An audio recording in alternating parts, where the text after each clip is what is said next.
I know you're super interested and you spend a lot of time thinking about side hustles, how people can earn incremental income on top of their current job. Tell me some of your best ideas there. Well, we have this, I kind of have this belief of our mantra at contrarian thinking is civilize the mind, make savage the body, build the bank account. And so the thought is, start wherever you are. So if you can buy businesses now to diversify, awesome. If all you can do is start with a little side hustle to add to your current income stream, awesome. If all you have time for is just to renegotiate your salary where you're at in order to get more income, awesome. But the goal is that we move towards this sort of free human, this financially free human that can think for themselves and act for themselves too. That's the whole sort of frame. But let me look, I put some of them together, but one of the ones that I thought was fascinating that I saw the other day. So I don't know if you guys have this in Florida actually or in Miami, but I was in California in San Diego, and all along the beaches, there are these little pop-up picnics. Have you guys ever seen that with like the umbrella? And then there's a little stand. And basically what they do is it looks like a beautiful little Instagram worthy moment. But there are humans who set up this picnic for you. So if you're going to propose to somebody or take somebody on a date, there's like champagne waiting and little fluffy pillows and those silly umbrellas that people want to use. And I got curious. And so I went up to them, and there were these two guys, and they were both Mexican immigrants. And they were like, yeah, we started this business on the side. One was in architecting school, and one was, I don't know, maybe marketing.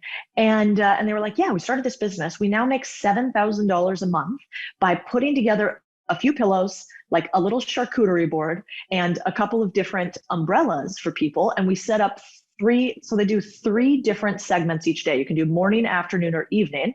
And they charge anywhere from $100 to $300 for the setup, and they rinse and repeat. So it's their weekend side hustle. And I loved this business because you don't need a lot of overhead. You don't really even need permission. People will immediately yell like, what about permits? What about insurance? But I think in most businesses, like how many of your friends do you know that are like, I'm gonna start a business. So I went out and I got my insurance to start the business today. Like nobody does that.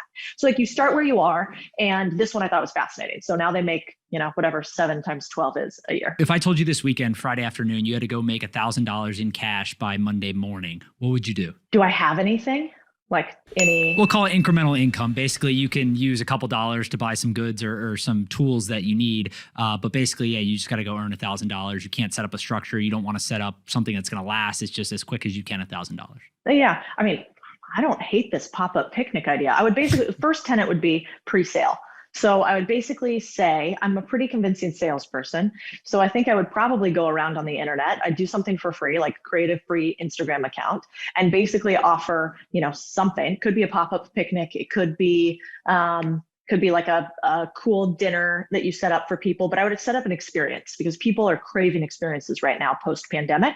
And if I wanted to, I could make definitely more than $1,000 by just saying I would steal pictures from other people's events, like, oh, here's Codie Sanchez picnics, and I'd steal pictures from other people's picnics. So I don't have any of the stuff.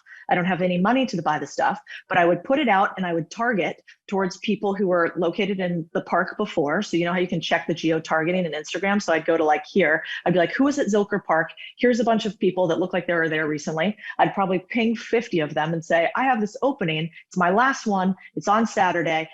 If you want to, I could set up this beautiful picnic for you that mostly celebrities have, including some champagne. Maybe that part's free on me. It's very cheap, $200. And I'd probably do that, 7 times. And by the end of the weekend, they would probably prepay me for it. So I'd have all the goods, I'd set it up, and we'd be good to go. And then you'd probably upsell them into something else. Like, oh, you're going to propose to your girlfriend? Do you want this wine? Probably not. That would look really cheap, man. You should probably go with this instead. So maybe this is recency bias, but I like that idea.